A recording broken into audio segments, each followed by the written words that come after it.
We're talking May 16th election on this month's Our Town. Bob Sneddon at the Florence Events Center. I just encourage you, you're welcome to come join us live, and if you're standing in the lobby, you can come sit in the chair, or you can stand in the lobby if you're more comfortable with that.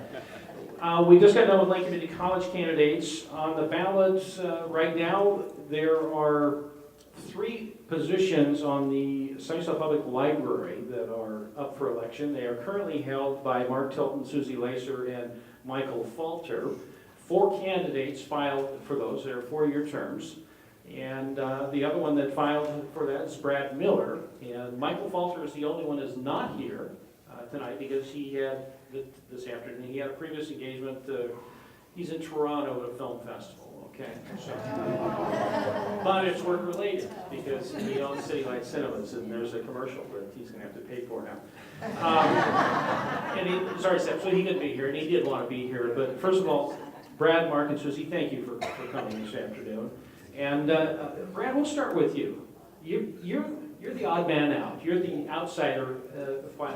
Who are you, and why are you running for the board of the library district?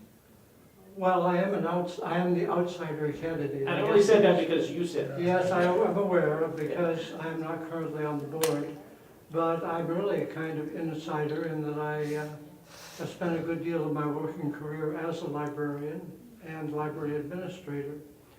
So my reason for going forward with the candidacy, well, I think the main reason was I thought there might be a shortage of candidates, and I was wrong about that. The other reason is because I have background and experience that I thought might be of use. The library is a wonderful institution here, and I'm speaking of as a user of the library, but also as one who worked in public libraries for 20 years. It's a very good library for the size of the community and its population. And it's just I felt and feel that I have something to offer in my experience, knowledge, and general demeanor. Mark, we'll just continue counterclockwise. Okay. Yeah. I'm a strong library supporter. I've been that way all my life. In fact, I see libraries as a very important and a valuable community asset. In fact, my wife and I moved here 12 years ago, and one of the primary reasons was the quality of the library here. We've got a well-run library, excellent staff, we've got dedicated volunteers, and I saw this as a chance to give back to the library, something that I hold pretty dear. I also have a background in science, a background with working with various units of government, city, state, county, and I found that being on the library board, that is a really, that's really been an effective thing for me to be able to understand. How long have you served on the board now? I've served on the board just since February. Oh, okay, so Yeah. you were just appointed to fill a vacancy? That's correct. I applied for a vacancy. I guess I didn't realize that. Yeah, that's right. That's correct. Susie Lacer, you're the old pro then. How long have you been on? I am the old pro on the library board. I have been serving since January of 2014. All right, so still only about 3 years. Why Susie Lacer, why is she running for the library district board? Well, like my 2 co-candidates here, I love libraries. Probably most of the people in this room love libraries. And like many people in our community, our wonderful library was one of the reasons that I chose to move to Florence.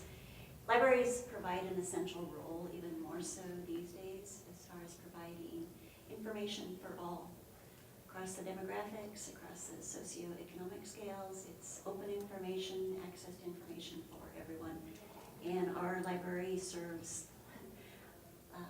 about 16,000 people each month come through our doors. So we are an amazing resource for the community, and I'm kind of a fan of public service, so I'm just happy to serve. So you're telling me there's 16,000 people will go through the doors of either the Mapleton or the Florence branch in any given month? That's correct. That's why the carpet is so good. Yes, we are well loved. Yeah. Susie, the library was a community growth. I mean, historically, the city provided it up until the late 80s. And then the district was formed, I think, in 88, 87, 88, somewhere there. The building has grown over time, has continued to receive community support. Things are pretty stable, but everybody has challenges and issues. What do you see as a challenge for the library, Siuslaw Public Library? We are fortunate that our district does have stable funding. So for instance, our neighbors just to the south, Douglas County Libraries, have just closed, which is incredibly sad. So we're fortunate in our financial stability. That doesn't mean that we are rich and comfortable. So our library director, it's budget season for local governments, and our library director has been number crunching and trying to do all the things that we would like to do to serve our residents with what is a fixed income resource. The biggest, in addition to that kind of ongoing financial challenge, one of the biggest challenges is for libraries to continually grow and remain relevant in our changing world. So a lot of people don't understand all the things that you can find and resource at the library. So maintaining that relevance and educating people about all the things you can do, I think, is one of our big challenges. Brad Belair, the changing role of libraries. You ran libraries for quite some time. I mean, when I was in high school, over 40 years ago, I would go to the library. It was the Florence Public Library at the time, and there were books. There was a card catalog and some periodicals, magazines, and newspapers there, but that was essentially it, and some reference materials. But it's changed dramatically. What sorts of things can you find in a typical library now? Well, when I became a librarian, and I'm retired now, librarians were the search engines. And I remember once I was answering questions so rapid fire and steadily that my wife came up to the reference desk and I didn't recognize her. I was so focused on that. It's not like that anymore. Libraries have become clearinghouses for a variety of information media. The book is no longer king. It's now at best first among equals in the library world, and helping patrons, helping users to find their way through really a much more complicated information environment, jungle almost, is more of the role.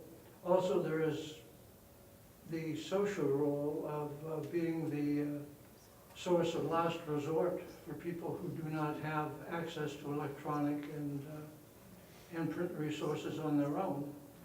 And if you give that up, you're widening the gaps in the community in a way that's unhealthy. And that's one of the reasons why libraries are, and I think will remain, relevant and important. Mark, let's expand on that question. I mean, you've been involved with the Friends of the Library for quite some time, so haven't you? Well, yes. Yeah. Yes, I have. So, I mean, you've been in and out, and you've seen the changes. Something that Brad just referred to, people who don't have access to online resources, this is where they go. What sorts of things can the library do to continue to offer those sorts of things and even expand them? Well, sure. One of the most important things that we have at the library, and it's used a lot, is our computer workstations. We have 25 or more computer workstations now, and in terms of the library being a valuable economic asset, in terms of people that are traveling, et cetera, and want to check their email, but in terms of homeless people, et cetera, I know I've been told that some people use the library to check their Facebook page to keep in touch with their family. And it's really the only way that they're able to do that. So I think those types of things are extremely important. And as far as the changing face of the library, one of the things that we've been doing more and more of is to bring databases online. We've got Ancestry.com for genealogy. We just added the Mango database for people wanting to learn other languages. Right. Yeah. Right. So I think you know, the focus of our library system is on lifelong learning and community enrichment. And in both of those areas, I think one of the things that we really need to be aware of is how our patrons, how are their tastes changing, and how do we make sure they get the materials they want, they have Wi-Fi and other sorts of connections. So we're really serving them from being a friendly, open community space, as well as having materials available for them. Mark Tilton is one of 4 candidates for 3 positions on the ballot for the Siuslaw Public Library Board of Directors. Susie Lacer is another one. Brad Miller is a 3rd, and the 4th is Michael Falter. He was unable to be here with us because work commitment took him away from the community. Susie, Mark, Brad, thank you very much for coming in. I appreciate it. Thank you. When we come back, we will be visiting with candidates for Siuslaw School Board. And we